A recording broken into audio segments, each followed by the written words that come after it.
नमस्कार, KP news 24/7 में आपका स्वागत है। मैं हूं पूजा आपके साथ। आइए सबसे पहले देखते हैं मुख्य समाचार। बीदर के एलआईजी कॉलोनी में निर्मित उद्यान कार्य का उद्घाटन समारोह किया गया आयोजित। मंत्री ईश्वर खंडे और अन्य रहे उपस्थित। यदि राज्य प्रमुख विजेंद्र पद पर बने रहेंगे तो रमेश जारकिहोली उपचुनाव में भाजपा के लिए नहीं करेंगे प्रचार। पिता के बिना ये चुनाव लड़ना बहुत कठिन, पर्चा भरने से पहले भावुक हुए बाबा सिद्दीकी के बेटे प्रशांत सिद्दीकी। 27 के सत्ताधीश के जवाब में 27 का खेवनहार यूपी उपचुनाव के पहले गरमाई पोस्टर की सियासत। आपने तब उनका साथ दिया जब सबने मुंह मोड़ दिया। वायनाड में राहुल का जिक्र कर बोली प्रियंका गांधी।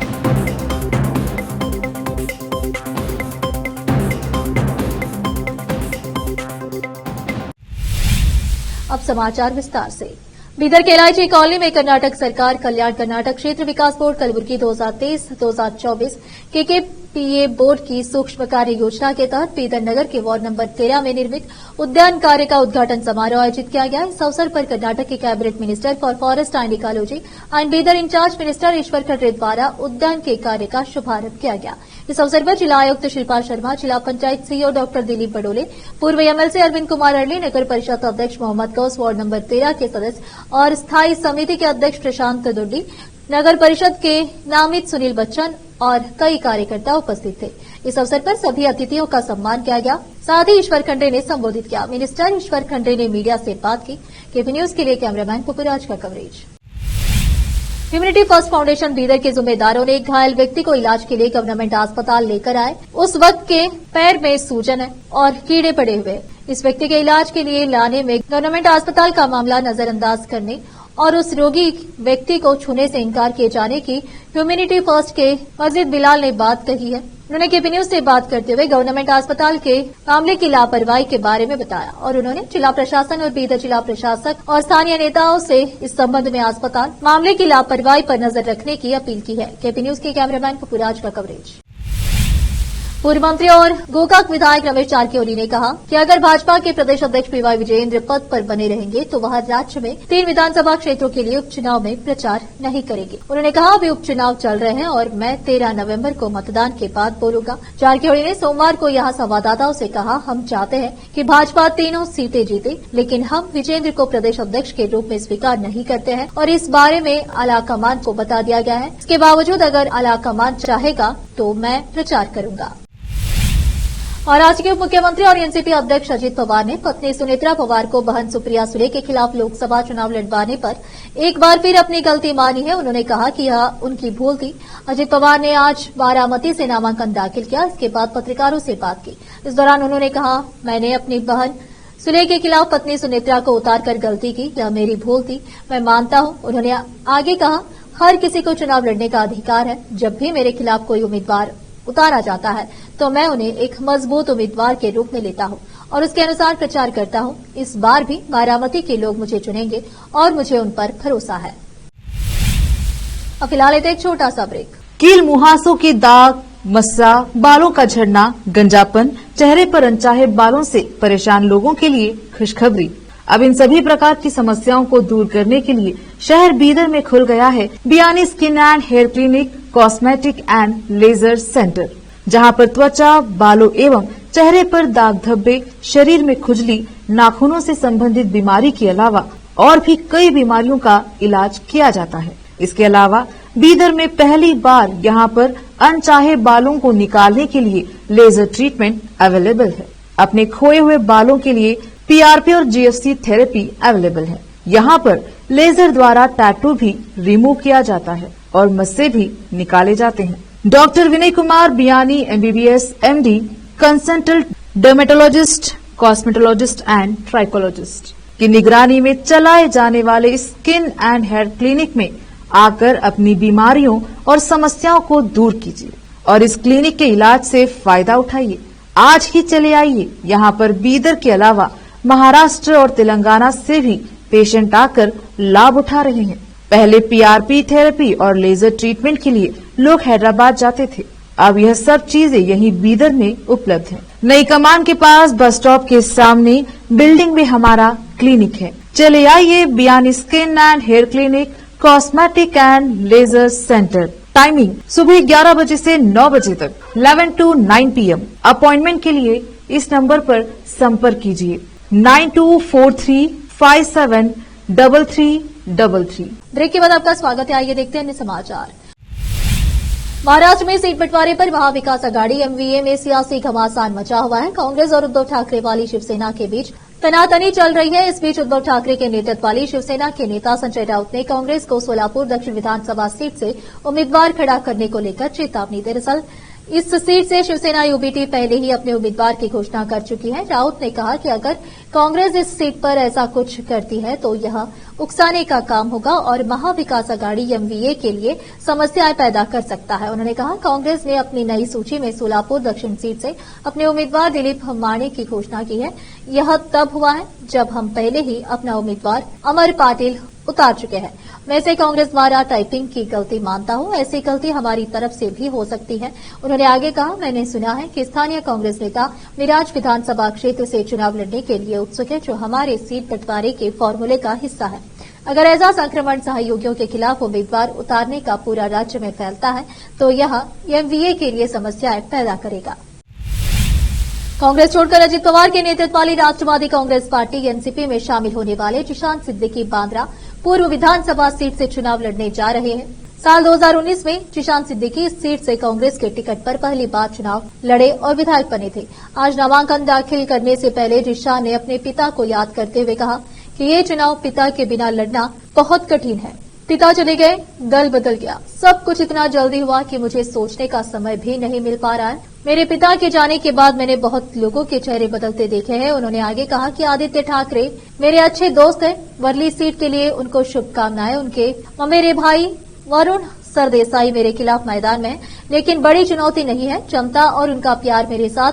जिशान सिद्दीकी ने आगे कहा कि मेरे पिता गरीबों को बचाने में चले गए। लॉरेंस बिश्नोई एंगल न जाने क्यों आगे बढ़ाया गया है। कोई धमकी नहीं मिली थी। जान सही दिशा में जानी चाहिए। मुझे नहीं पता किसने सुपारी दी, लेकिन उन्हें कोई धमकी नहीं मिली थी। उत्तर प्रदेश में विधानसभा के 9 सीटों पर हो रहे उपचुनाव के लिए सभी राजनीतिक दल जोर लगा रहे हैं, लेकिन इस बीच पोस्टर की सियासत गर्मा गई है। समाजवादी पार्टी ने पोस्टर के जरिए बटेंगे तो कटेंगे का मतलब समझाया है, तो वही भाजपा के सहयोगी निषाद पार्टी ने 2027 में अपनी अहमियत जताने का प्रयास किया है। पोस्टर वार से यूपी की राजनीति का पारा चढ़ गया है।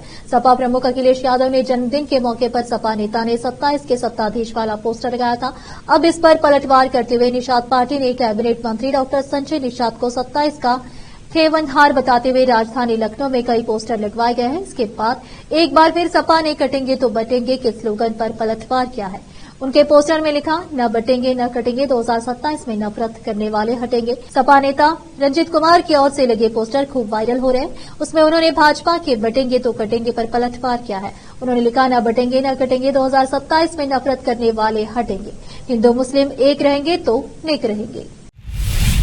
केरल की वायनाड सीट पर उपचुनाव का कांग्रेस महासचिव प्रियंका गांधी ने अपने लिए आज सोमवार 28 अक्टूबर को प्रचार किया। इस दौरान उन्होंने रोड शो किया और बाद में एक जनसभा को भी संबोधित किया। प्रियंका गांधी ने अपने भाई और लोकसभा में विपक्ष के नेता राहुल गांधी का जिक्र करते हुए लोगों का धन्यवाद किया। उन्होंने कहा यहां की सीट छोड़ने का राहुल गांधी को बेहद दुख है। आपने तब उनका साथ दिया जब सबने मुंह मोड़ लिया। वो निजी तौर पर भी कहते हैं कि आप उनके लिए परिवार जैसे हैं। केंद्र सरकार पर हमला करते हुए कांग्रेस नेता ने कहा बीजेपी सरकार के कारण समुदाय में भय अविश्वास गुस्सा व्याप्त है। मणिपुर में योजनाबद्ध तरीके से ऐसे किया जा रहा है। संविधान के मूल्यों से समझौता किया जा रहा है। नीतियां आम लोगों की बजाय पीएम के दोस्तों के फायदे के लिए बनाए जाते हैं। किसानों और आदिवासियों की जमीन छीनी जा रही है। अब फिलहाल एक और छोटा सा break.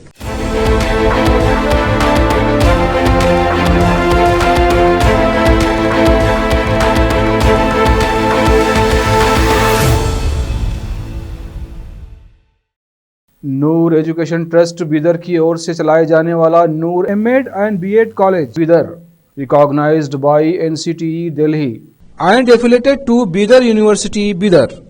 Admission are open for the academic year 2024-25. विशेषज्ञ और सक्षम शिक्षकों द्वारा शिक्षा प्राप्त करने के लिए नूर एमएड एंड बीएड कॉलेज में दाखिला लें और शांत वातावरण में शिक्षा प्राप्त करें। बीदर शहर में बेहतर शिक्षा का एकमात्र केंद्र Noor MEd and BEd college, Shahpur gate, Bidar. Phone numbers 9945283920, 8482221297। Hindustan के हर कोने में हम हैं मौजूद। 24 घंटे हालात पर गहरी नजर, खबरों से जुड़े चुपते सवालात और आपको दिखाता है धार्मिक, सामाजिक, राजनीतिक, लोकल और इंटरनेशनल न्यूज की सबसे बेहतर कवरेज, जो आपको रखती है हर पल बाखबर। देश और दुनिया भर की खबर के लिए देखते रहें केपी न्यूज 24/7। ब्रेक के बाद आपका स्वागत है। आइए देखते हैं अन्य समाचार। मुख्यमंत्री योगी आदित्यनाथ के नेतृत्व में 2017 में भाजपा की सरकार बनने के बाद अयोध्या में लाखों दियों के साथ दीपोत्सव की भव्य शुरुआत हुई थी। अंदाजा इस बात से लगाया जा सकता है कि अयोध्या में दीपोत्सव के 8वें संस्करण 2024 के लिए राज्य सरकार ने 25 लाख से अधिक मिट्टी के दियों को प्रज्वलित करने का लक्ष्य रखा है। इसके कारण इस आयोजन और मिट्टी के दियों के प्रति राज्य के सभी जिलों में निरंतर आकर्षण और लोकप्रियता बढ़ रही है। अब लगभग हर जिले में इसी तरह के उत्सव आयोजित किए जाते हैं, जो माटी कला से जुड़े कारीगरों के लिए एक बड़ा बाजार उपलब्ध कराते हैं। माटी कला को पेश के तौर पर अपनाने वाले सचिन प्रजापति इस बदलाव के प्रत्यक्ष उदाहरण हैं। इंजीनियरिंग छोड़कर वह अपने पूर्वजों के कारोबार और अपनी जड़ों की ओर लौट आए तथा उन्होंने दिया एवं कुल्हाड़ सहित माटी कला के उत्पादों से संबंधित एक वर्कशॉप की स्थापना की। सचिन ने कहा, मेरा लक्ष्य माटी कला से बने दैनिक उपयोग के उत्पादों के साथ बाजार में एक खास प्रभाव डालना है। प्रधानमंत्री नरेंद्र मोदी आज स्पेन के पीएम पेड्रो सांचेज के साथ गुजरात के वडोदरा में खुली जीप में निकल पड़े। उन्हें टाटा प्लेन कॉम्प्लेक्स जाना था। एयरपोर्ट से यह दूरी करीब 2.5 किलोमीटर की थी। रास्ते में बड़ी संख्या में लोग सड़क के दोनों छोर पर खड़े थे। मोदी और स्पेनिश पीएम उनका अभिवादन कर रहे थे। तभी कुछ ऐसा हुआ कि पीएम का काफिला रुक गया। सभी टकटकी लगाए उधर ही देखते रहे। कैमरे ने फोकस किया, तब पूरी बात समझ में आई। दरअसल दोनों नेता हाथ हिलाते हुए दोनों तरफ देख रहे थे। तभी भीड़ में 2 तस्वीरें दिखाई दी। एक पीएम मोदी की थी और दूसरी स्पेनिश पीएम की। पीएम की सिक्योरिटी में लगे एसपीजी कमांडोज ने दोनों तस्वीरें ले ली और खुली जीप तक ले आए। स्पेन के पीएम ने पहले एक तस्वीर को हाथ में लिया। मोदी ने भी ध्यान से उस फोटो को देखा और भीड़ की तरफ थम्स अप का इशारा किया। अगले ही पल पीएम ने पास खड़े एसपीजी कमांडो को इशारा किया और गाड़ी से उतर गए। वह तेजी से उस तरफ बढ़े जहां से वो तस्वीरें आई थी। पीएम ने भीड़ में उस बच्चे से हाथ मिलाया जिसने खुद वो तस्वीरें बनाई थी। वह एक दिव्यांग लड़की थी। वह मुस्कुराते हुए पीएम से मिली। पीछे स्पेन के पीएम भी आ गए। दोनों ने उस बच्चे से बातें की। आखिर में फिर एक बार देखते हैं मुख्य समाचार। बीदर के एलआईजी कॉलोनी में निर्मित उद्यान कार्य का उद्घाटन समारोह किया गया आयोजित। मंत्री ईश्वर खंडे और अन्य रहे उपस्थित। यदि राज्य प्रमुख विजेंद्र पद पर बने रहेंगे तो रमेश जारकिहोली उपचुनाव में भाजपा के लिए नहीं करेंगे प्रचार। पिता के बिना ये चुनाव लड़ना बहुत कठिन, पर्चा भरने से पहले भावुक हुए बाबा सिद्दीकी के बेटे प्रशांत सिद्दीकी। 27 के सत्ताधीश के जवाब में 27 का खेवनहार यूपी उपचुनाव के पहले गरमाई पोस्टर की सियासत। अब ने तब उनका साथ दिया जब सब ने मुंह मोड़ लिया। वायनाड में राहुल का जिक्र कर बोली प्रियंका गांधी।